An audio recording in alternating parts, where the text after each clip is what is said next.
Ladies and gentlemen, welcome back to the VMware Networking and Security live stream. And I want to welcome you because not only are we live on Twitch, but now for the first time, we are also live on YouTube Live. So I want to welcome that brand new audience that we have here. We're hoping that you're going to enjoy it. We're on here. We talk about NSX. We talk about HCX. We talk about automation. We talk about VMC on AWS. We talk about a lot of different things here on this show. And the cool thing about it is we bring on guests. We talk about bluntly how this stuff works, how networking security works in the VMware world, and you're free to ask questions. That's the whole reason we're here. So first off, before we get to our guest, I want to do a couple housekeeping things. So next week, we're going to do a fantastic show on July 26th, and it's going to be about NSX Mindset. And we're bringing back Chris McCain, and it's going to be a great show. I'm going to let him go down deep into it. We have a promo on LinkedIn if you'd like to see it. We're hoping to see you all there, so very excited about that. And number two, now that we're going to also be streaming on YouTube, the videos are going to be up there on demand whenever you want. Now, the previous 4 shows that we did on Twitch, they only last on the front page for 7 days, and then we will be moving those things over into the YouTube playlist. So the previous 4 shows that we did, don't you worry, they're going to be there. There's a lot of great information. So be sure to go over to YouTube, VMware NSX on YouTube, and that's where all the shows from a legacy standpoint are going to be from now on. So now, without further ado, I'm going to bring in Mr. Paul Mancuso, one of my favorite people. How you doing, Paul? Very well, Andrew. It's been great. How about yourself? Awesome. I've been doing great. I got to say, I've been having a pretty good day, and I have to break Chris McCain's heart because he was all excited. He thought that he was going to be the first 2-time guest on the stream, but no, that honor goes to you. Ah, well, there you go. So, yeah, sorry, Chris. Paul got it. So, today's show, we're going to be talking about multi-site. Now, this can be a very complex topic. We were actually talking about it earlier, just one-on-one, and you know, there's a lot of stuff that we can go over, and we only have a limited amount of time. So what we're going to try to do is take it one step at a time, and we'll hit on the points. But there's probably going to be a part 2 and maybe even a part 3 on this. So if you have questions, feel free to ask. But Paul, let's start off with a very simple question. What's multi-site?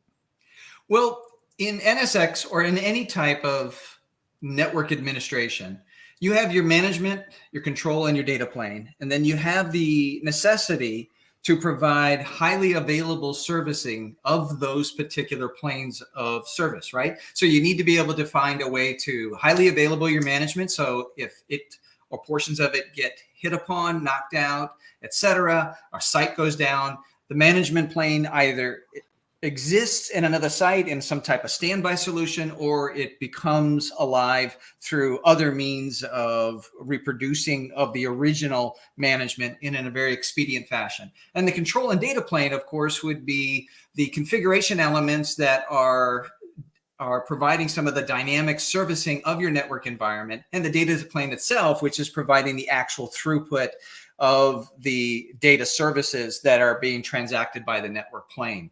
So in those types of issues, then how do you provide multi-site servicing? Well, NSX actually has 2. And I think, Andrew, you're familiar with both of them, right? We actually call one of them NSX multi-site, and the other one is NSX Federation.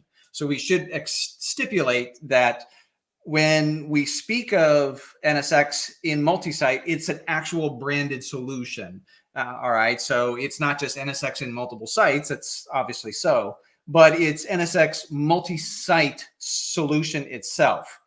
In fact, the way we present our guide for this, and you can download it from the community pages, is we call it NSX version value multi-location design guide, because we can't use the word multi-site in the actual guide because the guide itself covers multi-site as well as federation. So yeah, you know, and that makes a lot of sense. And actually, just for the crowd that's out there, the exact thing that Paul is talking about right now, I'm about to share onto it. So give me 1 second while I bring it up on the deck here. I believe it's screen number 1 that I have here. Boom. And this is the guide right here. So the VMware NSXT Multi-Locations Reference Design Guide. So this is the latest software version 4.1. And this is what Paul's talking about. We have a lot of different areas. We have NSX Multi-Site, we have Federation, we have DR. Now, we're not going to go through all of this, because as you can see, there's a lot of information here because it's a good subject to get into and there's a lot to talk about. So what we're going to focus on is pretty much, if I remember, Paul, the first 39 pages of this. We're not going to go through, we're not going to read it to you, but what we're going to do is, if you want to, follow along at home and understand where we're getting this information from, this is the design guide that we're referencing. Right.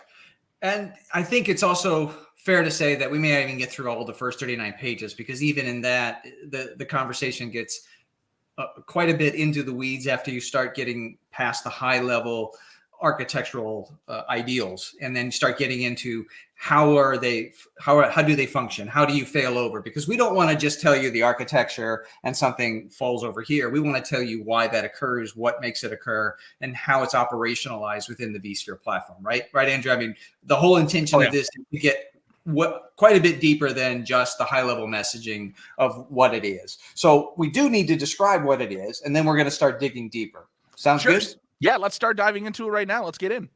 Okay, so first off, let's make certain that we're aware of what multi-site is versus federation. So I'm going to draw out here just a handful of simple diagrams, because we should at least talk about what are the distinctions between the two. So we have site 1 and site 2.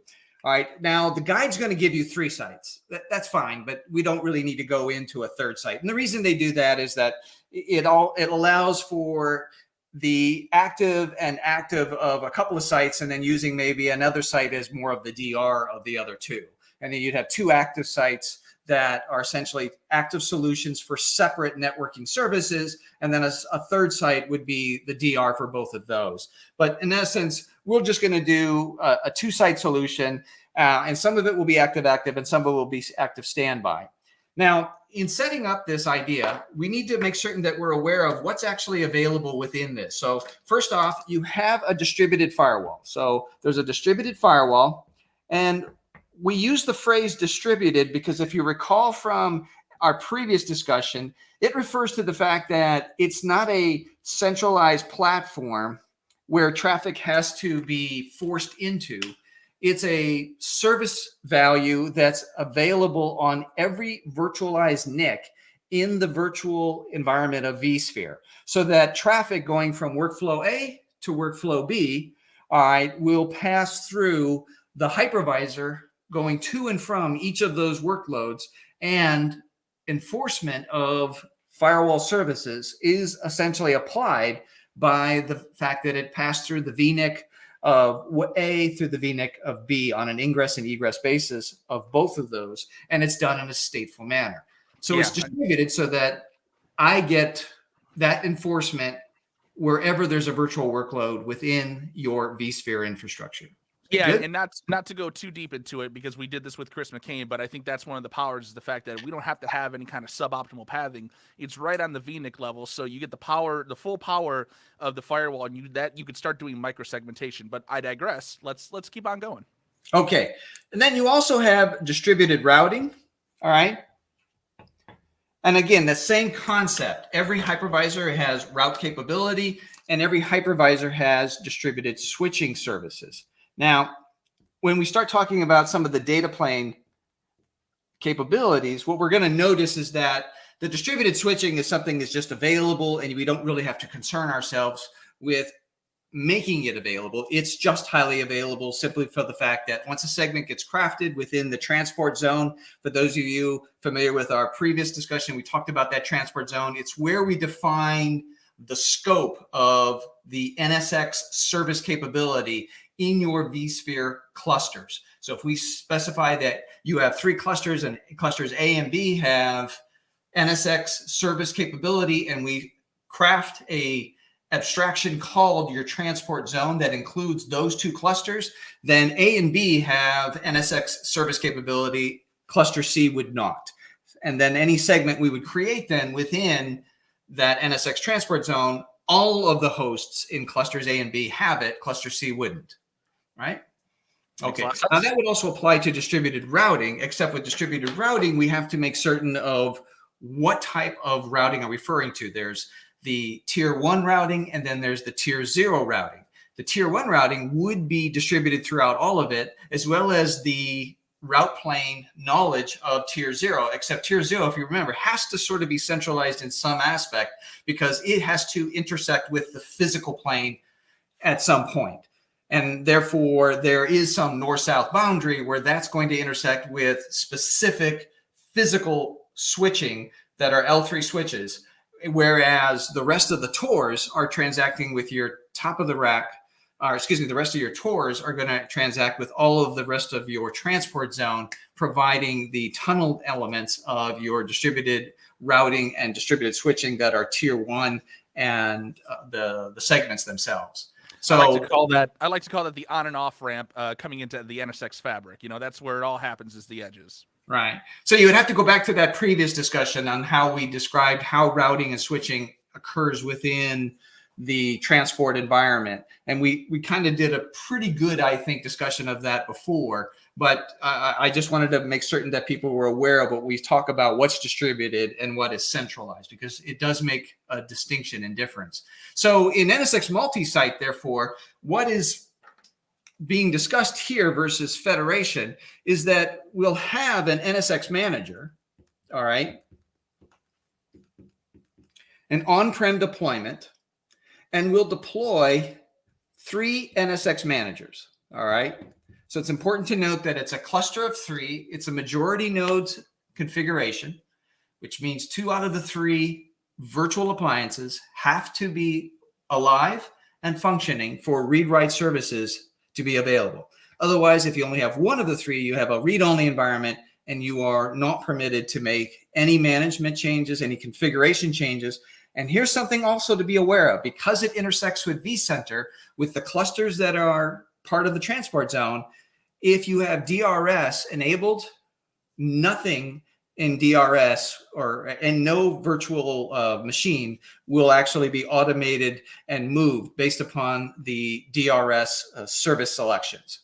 So you'll get none of those suggested selections that can be automated and functioning, and you certainly can't go in and force them because vCenter will say no.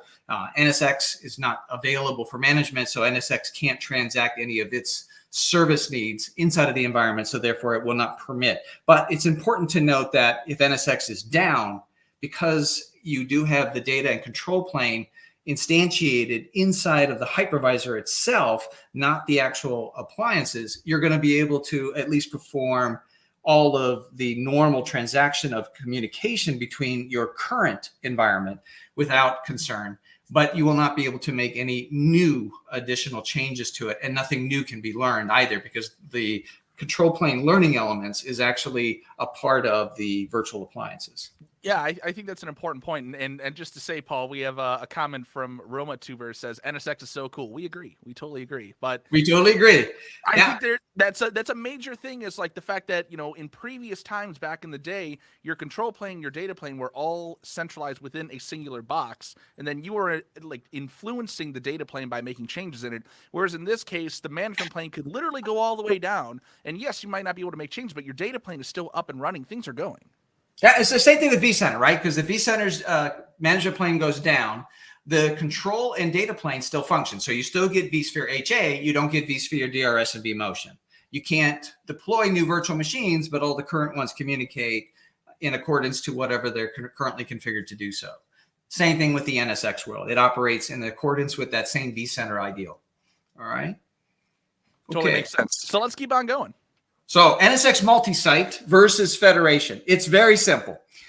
NSX Multisite says that if I have 2 or more sites, I still have a single instantiation of the NSX management plane. So I do not have any more than just 3 virtual appliances, period. So if I have 1, 2, or 3 or sites or so, I do not have anything more than 3 virtual appliances. And we'll talk about how we can deploy those 3 virtual appliances across those sites so that they work in accordance to the recommendations of how they will communicate their service needs between the cluster and, of course, into the data elements that they are managing.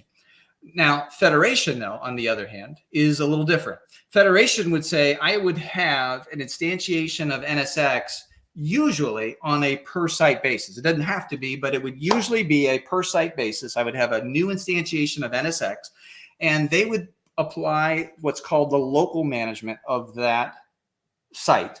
And then I would also have another global management that's managing from an overarching tier those two local management planes. So therefore you get an API call from global management that's, say, I want to stretch a segment across the two sites that I have federation configured for. It would send a call to the local managers, and before anything would get realized in the environment, it would receive an acknowledgement that that particular change had been received.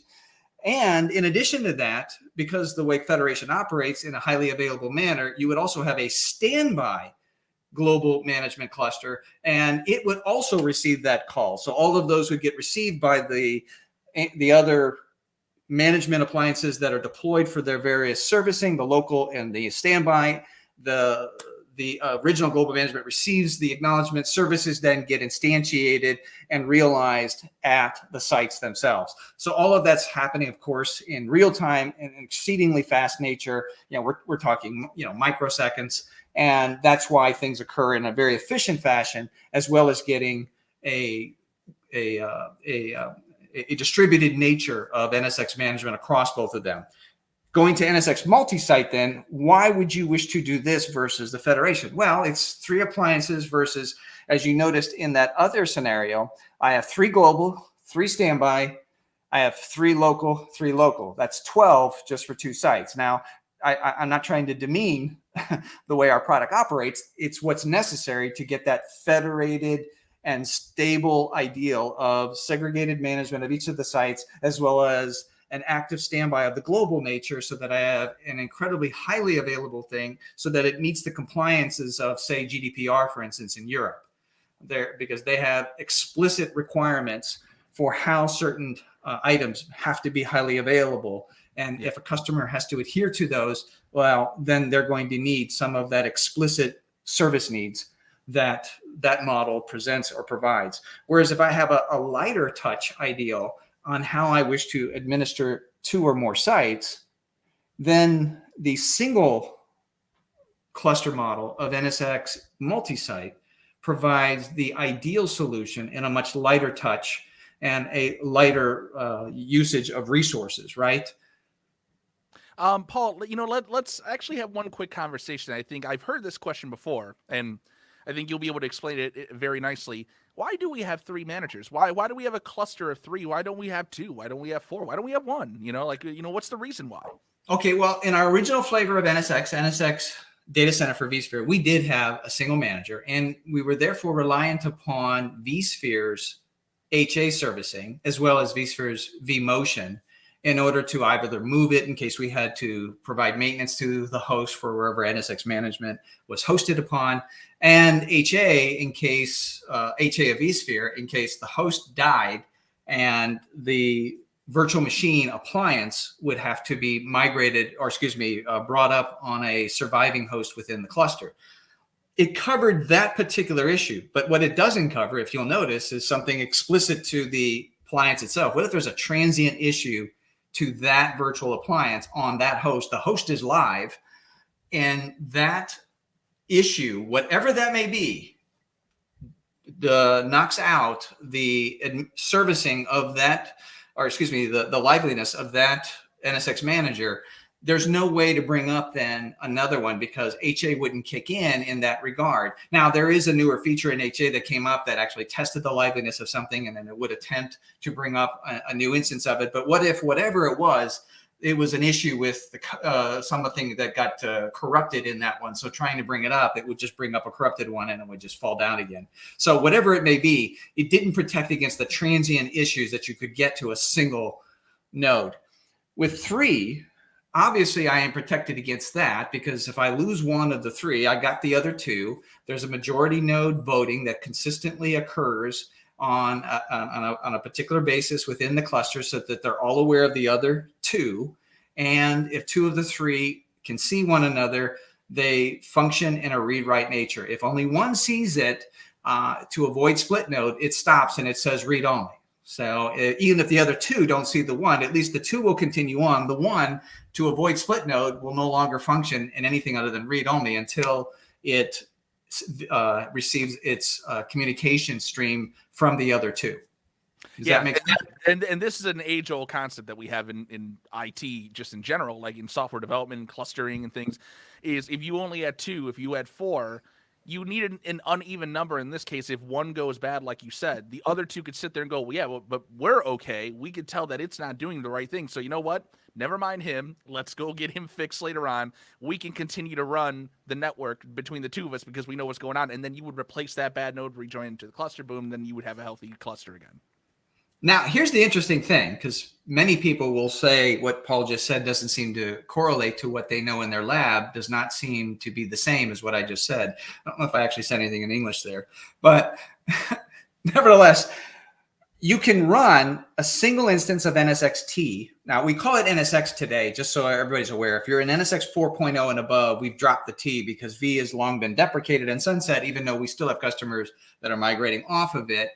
But at the same point, we've just rebranded it to NSX. But anyway, the NSXT or NSX, as it's known today, you can run it as a single virtual machine for the management plane, but that's meant for labs. And how it works is this. If you deploy a single one, by default, it thinks it can operate from there in a read-write fashion because it doesn't have another two. It hasn't communicated with anything else in a heartbeat fashion. So it thinks it's singular. And therefore, it says, I'm read-write until another two come up. And if you think about it, it makes sense because in order for the other two to come up and begin doing work, it would have to write something into the database anyway to make the other one active. So in essence, having one in that regard kind of makes sense that you would have it singular in nature. I don't know all of the essence down to the coding into that regard, but nevertheless, a single one that hasn't never seen another one. So you haven't told it to craft another one inside of the wizard when you're doing the deployment to make the other two. It will think it can go ahead and provide full management of your environment. But then you're, of course, adhering to the issues that I've already mentioned before with the singular management. So we don't consider that a production environment.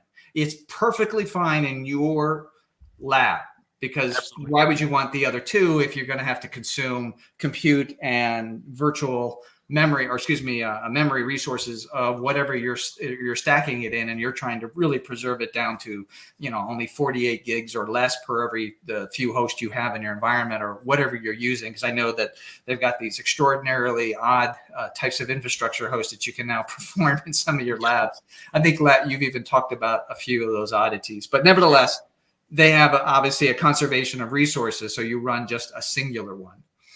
But in production, it's three. That's absolutely, and it's an important fact. A lot of people will have in their enterprise a scale back lab. They don't have as big as production, so it's good to know that they can install one. And as long as they haven't instantiated the cluster by adding additional ones, we're not telling you that you can't run NSX in your lab on one. Absolutely, you can. You can go off and you can do it. You can make three, but when you start to instantiate the cluster and then you only had two, let's say, and something started going wonky, you can understand why. Is because now you're putting NSX into the mode where it thinks it's ready for the big show. Yeah. Now we'll get to another type of DR recovery where, oddly enough, if you have one remaining after a failure, you could plausibly force it to be singular again and therefore begin operations so that you can at least get yourself moving forward and then at a later time reestablish the cluster. So let's talk about then what your deployment of the management plane should look like and what type of issues you'll have with DR, right? So I could, deploy one here, right? And then deploy two here. So if I were to do that, obviously the singular site, if it was lost, I would still have two managers in site two.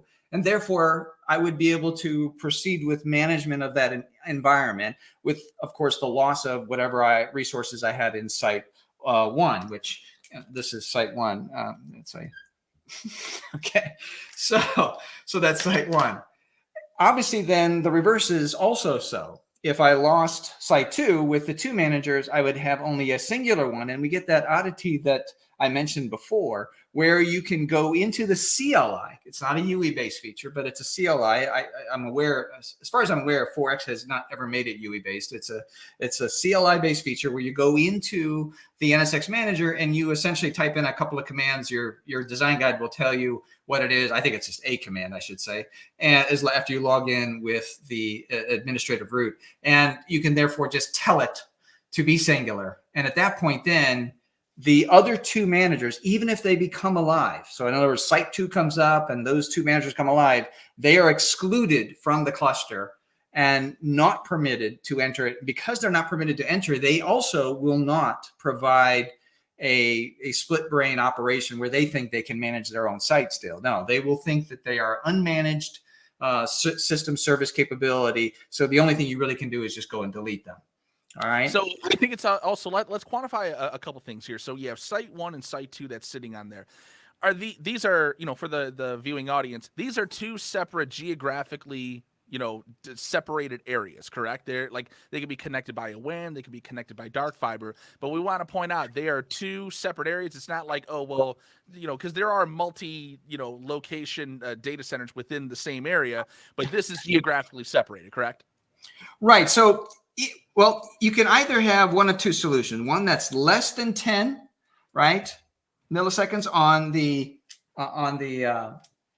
round trip timers, or you can have another up to less than 150.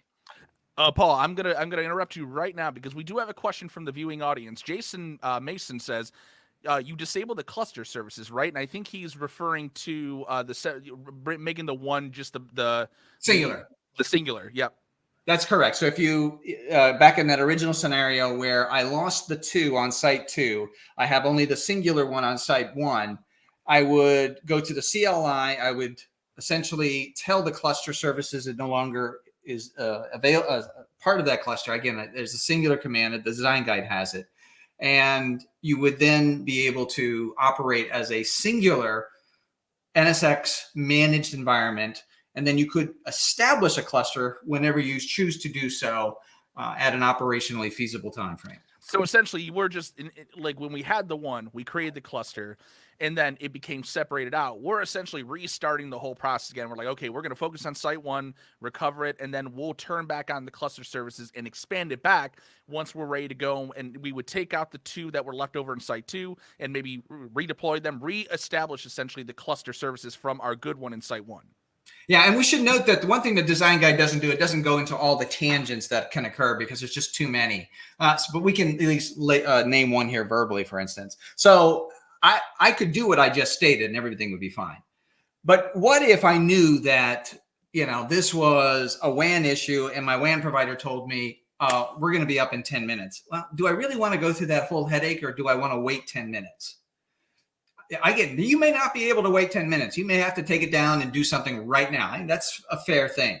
But if I can wait the 10 minutes, I might want to wait the 10 minutes and I just reestablish the cluster and I don't do anything. And then essentially the only thing that occurred was the loss of 10 minutes of management, right? Sure. So those two are not forever ostracized until I tell the singular one that it's going to ignore the other 2 when they come back on. Yeah, and I think it's important to note that, while this is all going on, the data plane's still working. We're just talking about the cluster itself and the configuration that we're going to be doing. We have, for some reason, the cluster got separated out, and we're in the recovery phase, but we're not in outage. We're not downtime. Data is still moving. Correct. Right. And you brought up, this is where we were just beginning to move into, the issue of where are these sites? So are they, for instance, on a campus between 2 different buildings, or are they in New York and Paris? All right. So if they're the former, well, then I'm probably looking at somewhere in a very short round trip timer of that less than 10. This gives me essentially the ability to look at these 2 sites as if I might want to operate them as if they're singular from a vCenter perspective, which gives me a performance element of how I can provide DR recovery. So that's where we're getting into, and how I also want the NSX manager. So if I'm going to split the NSX manager between 2 sites, I should have started off with what Andrew was moving us into. And that was the mistake in talking about splitting them up across 2 sites. That is the assumption that we are within a campus or a vicinity of less than 10 milliseconds. The moment we are in two geographically distinct environments, even Atlanta and New York, we are at a distance that's going to be too great for the less than 10 millisecond issue to be available to us. We operate as a singular deployment of NSX in one site, and then the other sites themselves wouldn't split it. So we would not have the option of splitting our NSX. All of them would have to be deployed into a singular site. So I do apologize. Andrew was right to bring us into this discussion. We should have gone to that discussion. So initially. real quick question, we have another question from the audience. So Roma Tuber asks, can I move workloads from site to site using HCX? I guess what you're, so you could, move the workloads over if you wanted to. I guess it depends on the failure that you have between the two sites. So did you lose full network connectivity, or did you just have, did the managers go wonky because of some storage issue that happened and something happened? Remember, data's still moving at site 2, so the data plane's separated out. So it's not, the changes that you can't do are like changes to like making new segments or making new firewall policy. So I guess it really comes down to, do you want to move them over to site 1 because you want to make some changes to policy or the configuration of NSX, and you need to do it within that time frame? Like, let's say it's going to take multiple hours for you to restore the storage that corrupted the VMs of the NSX managers that are on site 2. I guess it comes down to that. Maybe you could be a little bit more clear on the question, Roman Tuber, and we can give you a little bit more detailed answer on that. Well, unfortunately, I think we're going to get into an area tangent that's a little bit beyond the discussion of the scope of today, but HCX is really for a different type of L2 extension. Because Sure. Remember, we have L2 extension capability in NSX, and we have vCenter's ability to do vMotion. So we don't really need HCX to provide that type of need. HCX would be more for migration in and out of a site to clear it out, for automated load balancing between two sites, because that's a long-term usage of HCX between two sites, so that you would be able to do it. You would obviously have to have NSX virtualized networks in both sites, because HCX only operates when the destination that it's targeting a movement of a virtual workload source to a destination, that site must have NSX. So obviously, if you're going to be using it for that ability to balance your workloads, insights, and things of that nature, well, then that would mean that both sites have NSX. So that's where that L2 extension has. But again, that would be a special circumstance outside of possibly using another set of means, where if I got vSphere clusters separated across two sites, or across two sites that have that less than 10, and I'm using vSphere Metro Storage clustering and things of that nature, I might already have that ability just built into the automation of how vSphere operates. NSX is simply leveraging the advantage of that already occurring on its behalf. All right, so I agree. I would agree with that. So I would say that HCX, it would be a pretty unique case to use that in this. We're purely talking about failure of the management and bringing back the cluster. But overall, I don't know if HCX would probably be the most appropriate way. There are other ways that you would probably have, or other things that would be deployed that you can move those workloads if needed.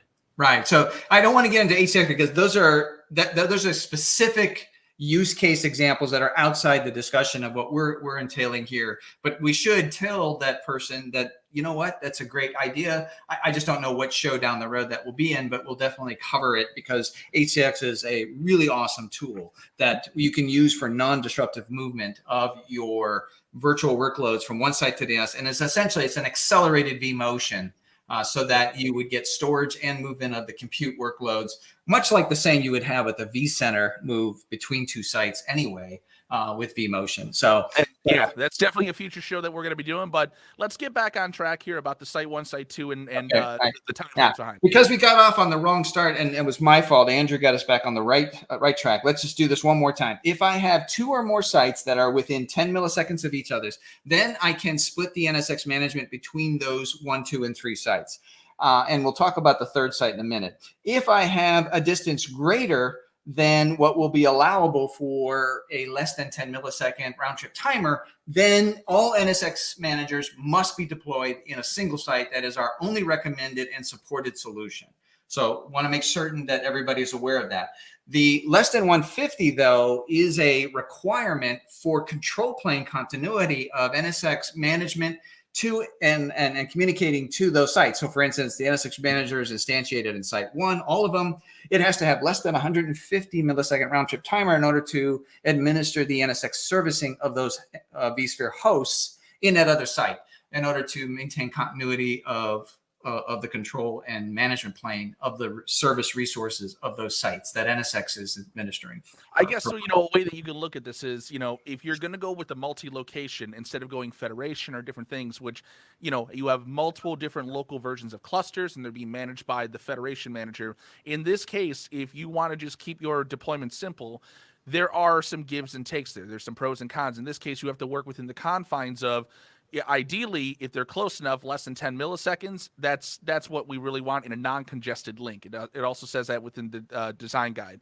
But if you're going like above that to the 150 millisecond range, these are some of the things that we have to take into consideration in this design. Well, no, it has to be less than 150 total still. Yes, 150 total. Sorry. But it's greater than 10 and less than 150. All right, so if we're a third site, then you could split the NSX managers 1 per site, less than 10 milliseconds, and therefore then the loss of any one site of the 3, assuming all 3 have a mesh communication with the others, then you would be able to provide read-write servicing until of the 2 surviving sites.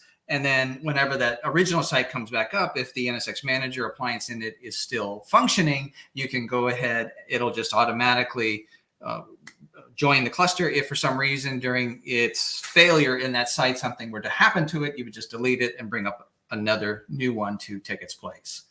All right. So you would have the options in that regard. So you'd have a little more optionability simply because you have the 3 sites, but that's a fairly unusual one. Generally, the sweet spot is a customer with 2 sites, close proximity to one another, 2 and 1 between the 2 sites. That's the usual one. And we see this in several customers that have used this model already. Yeah, makes sense.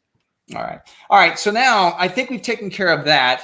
Let's do more of the 150 one then, some of the DR issues then you might have with the 150. With the 150 on the DR one, the issues you're going to have versus the less than 10 are going to be specific to how are you going to bring up the surviving virtual machines. Now, we're not going to cover the full DR solution and how that's done, but it depends then on, again, the distance as well as the deployment model that you have on the one that's less than 10. So if you're less than 10 or greater or less than 150, you can deploy the NSX managers in one of 2 ways. You can use them on the same VLAN, or you can use them on separate VLAN. So it's a routed communication. Correct.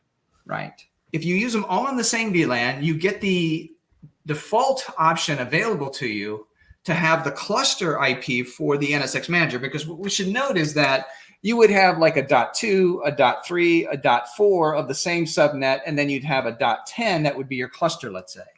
All right. And that would be automatic. And you don't have to create a separate load balancing, third-party load balancer to provide that. It's just inherent in the way the cluster will operate. So it will prompt you to create a cluster one once you have selected that within the interface to do so, and you'll have an IP for it, and it instantiates it, and that's the one you would use to communicate. Whereas the IP addresses that are there for, obviously, it's for its own internal heartbeat communication and servicing of the cluster itself. All right. If you use a multi-VLAN model where the VLANs that you are using for deployment of the virtual machines and you wish to deploy them on separate VLANs, then you would have to use a third-party load balancer and then establish a VIP with it. And then any type of highly available servicing of that cluster for its failure in another site or in any of these models, make sure you're aware that you would have to make certain that that third-party load balancer has a means of highly available servicing of its own needs and its own services. So if it's going to have GSLB, where you would have the load balancer with a local instance and a GSLB instance, so therefore that's automated in that fashion, so that if you did fail the cluster over from one site to the other and you brought it up in a variety of different ways, whether it's scripted or it's a backup and restore method, et cetera. We're not going to go into this, but those are other methods you could bring up the entire cluster on another site. Then the load balancer servicing of the GSLB will just be there and you'll just have the VIP. It's just a matter of getting the cluster to come back up and alive. And then if you are going to use the cluster IP, that because you're using the same VLAN, well, remember then that VLAN has to be stretched between both sites. Makes sense. So whether you're using the less than 10 or the less than 50, the stretched VLAN necessity would be required. So that means that's a physical management of a stretched VLAN. That's not an NSX one, because you create the chicken and egg issue. We couldn't use a logical element to host ourselves. I suppose we could, but that would be an incredibly insane idea. But nevertheless, because we do use that type of idea in VCF for other things, but it's not for the management itself. It's how the management operationalizes communication to other workload domains. So I don't want people getting confused, because people will say, well, VCF, I thought, uses something like that. But it's not for the actual managers themselves inside the management domain. That must be hosted on a physical VLAN-backed environment.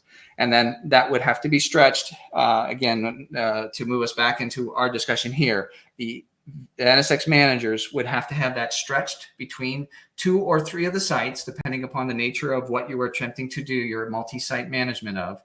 And that's going to be administered through the physical switch fabric, all right? Or, of course, through whatever means you're having that L2 stretched, however your provider is giving you that stretched Ethernet segment.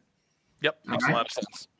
Okay, so that's important to be aware of, because one of the spots that we don't cover right now is obviously managing something stretched that's from the VLAN back row. We don't. We manage everything that's stretched from the network virtualized environment. That's what we administer for. All right. Gotcha. Yep, makes a lot of sense there. Okay. So we've talked about the options of splitting up. We talked about if you're in the 10 millisecond range or less than the 150 millisecond range. Well, what else can we talk about here? Because we like I said, there's a lot of areas that we can go into, but we're trying to ease our way into it, and we're going to do it in multiple shows. So how can we ease more into explaining this concept? All right. What we should probably try to do, because we only have a limited time left, then is look more so at what should be choice options for doing NSX multi-sites. I think we should kind of just stick with that, because if we start going into the data plane, we're going to end up sort of nixing ourselves in the middle of that discussion. But we can use the data plane discussion as being a part of our decision matrix. Does that make sense? Yeah, now in the data plane, what you're talking about, just to clarify for the audience, is we're talking about the edges. We're talking about the actual transport nodes themselves and how we're going to work with the edges and spread them out in a multi-location setup. But you're right, there is a lot that we could talk about there, but we'll use a little bit of those concepts to explain, the why and the how, what we're about to talk about. Yeah, so the data plane, this would be our ESXi host here, right? Because these are ESXi hosts hosting the clusters that have our distributed data plane services, as you just noted. And that's what we're referring to. We're referring to the data plane. How is this going to correlate to our decision matrix of offering NSX multi-site? And how do we wish to then provide what type of responsible DR solution to make it work properly inside of our environment, so we get the most stable solution? Because the one thing I think we can get lost in is that all of the choices, it's kind of like going to the grocery store. You got so many choices, and you forget to make the right one based upon all of the options you have available to you, instead of just refining your options and then making the responsible choice. So first off, distributed firewall and the distributed segments and services, inherently those network services and security services are available across all of your sites. That should be something we should be noteworthy of. The distributed routing is also available when you talk about the tier 1, and then the tier 0 is available, and is available in both all your sites, but is it available in an active or in an active standby? All right, and that becomes a different discussion entirely, because the moment you start talking about the overlay communication of the NSX environment, the virtualized network communication, and transact it into the VLAN-backed environment, and you are going to make it active, you now run into an issue of your border firewalls, because remember, you've got border firewalls at each of these sites. So there's going to be a firewall that's bordering it here, right? Your data center firewalls. So here's your DC firewall, and you're going to have another DC firewall here.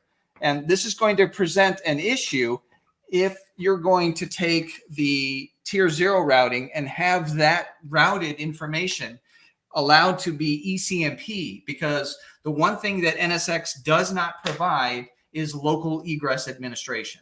So wherever you craft that tier 0 at and wherever it's active for whatever your current architecture permits it to communicate services out of. So your design guide is going to go into a series of different paradigms about how that operates, and we can't get into it. That's the part I was trying to avoid because we only got a limited time left. But you do need to concern yourself with, how do I want to deploy my distributed routing, and where do I want the tier zeros to operate? So what we can get into is just a limited discussion of how much north-south traffic do I require in each of my sites, and how do I want to administer the external routing. So what should be noted is that if I am less than 10 millisecond, I do have some choices. If I'm greater than 10 millisecond, my choices become a bit reserved because I don't have the ability to do a stretched edge cluster across 2 or more sites. If I am less than 10, I can do a stretched edge cluster because now I am within that 10 millisecond realm where it is supported to stretch the same edge tier 0 across both of my sites. But then the issue comes into is that when a workload sends information out of the environment, so it's communicating to the external environment for some reason, maybe it's the response back to an external request, so it's the web front end and everything's transacted east to west, and it's now the one going back out to the rest of the world to do whatever is necessary to respond back to whoever made the original request. Well, then the problem comes back in that if I have my stretched cluster, NSX doesn't necessarily correlate where that edge will egress that traffic then, because the tier 1 routers, so we should probably label that. I can have a tier 1 here and a tier 0. All right. And then a tier 0 here. So if a virtual workload here sends something and it goes to the tier 1, if I'm using ECMP, that tier 1 will send traffic to either of those locations. Yep. If I'm using ECMP. All right. And this is where you have to make decisions. This is where your guide will give you the stipulations of when you wish to do it. Now, if this is active standby, which I can also do on the less than 10, well, then it's always going to go north-south here. That's just a norm. Yep. And the important thing, what we're actually boiling it down to is essentially you're putting it through a stateful device. And we know how firewalls traditionally in network security work. If you have traffic go out of a firewall, you want it to come back in, and it has to come back in on the same interface. Otherwise, that firewall is going to look at it and go, I can't. Now, there are ways, obviously, that you can get around that and stuff. Like we've talked about it. And that's a deeper conversation about just firewalls in general and statefulness. But that's what Paul is trying to highlight here, is the fact that when you're going through a stateful device, you have to think about how your traffic is going to ingress and egress out.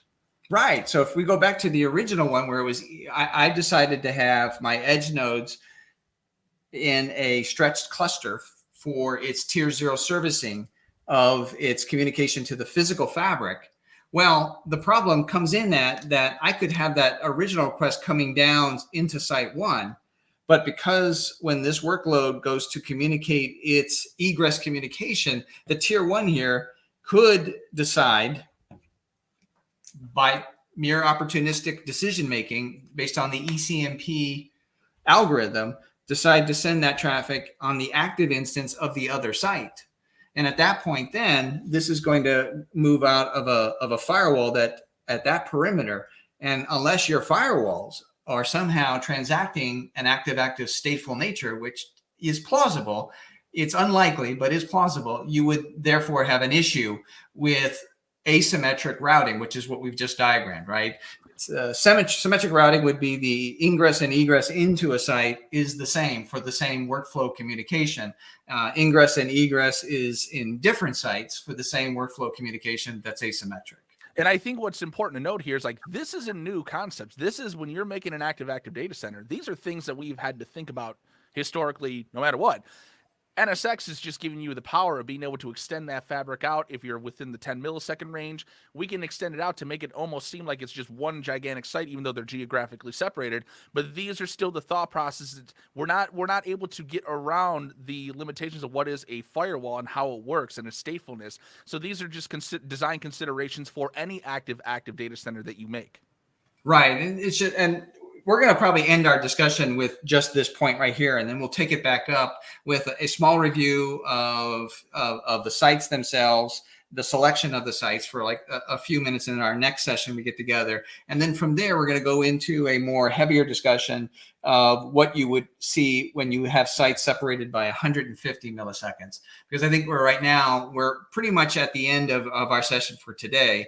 But it is important to note that the guide gives you explicit recommendations for it. It's a little difficult to comprehend the first time you go through it, not because the guide itself is difficult. It's just that these are complex ideals for those that are not familiar with administering networking in such fashion. If you are, then the guide is actually pretty simplistic to get through. The only issue is just making sure that you comprehend the fact that it's talking about a series of options you have when you have less than 10, and a series of options you have when it's less than 150. And then you have also how you're administering your data plane extension. And that's where it gets into a little bit of a heavy-ended discussion. We simply went into only one of the initial options on the less than 10. We haven't really even begun to foray much deeper into it, but unfortunately our time is up, Andrew. So yeah, we we knew that this was going to be a very deep topic, even when we were talking about it before coming on the stream. There's a lot to consume, and like I said, we haven't considered federation, we haven't considered just DR. There's a lot of things, but that's the whole goal of this live stream is, we're going to go through this one at a time, answer your questions live. So let me start wrapping it up. Paul, thank you so much for being on the show again. Looking forward, we'll plan out the next time that we're going to do this, and I think we'll yet again go deeper and deeper into this topic because it's important for people to know, and we can tackle each use case and make sure that it works for the people that want to go and set this up for their business.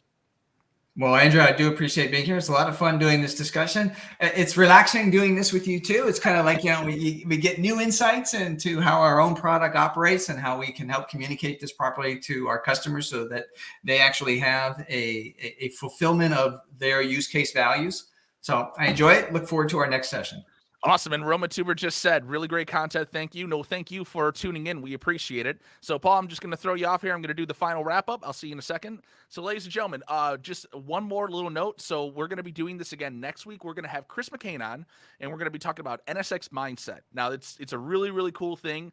I'm really excited for you all to hear about it. He's going to go so much more in depth on it, and that's going to be his second time being on the show. We did a previous show about nothing but network security and how it works in NSX. So, really looking forward to seeing you. It's July 26th. We'll be on at 2:30 Eastern time, same time. And thanks so much for tuning in. We'll see you next time on the VMware Network and Security live stream.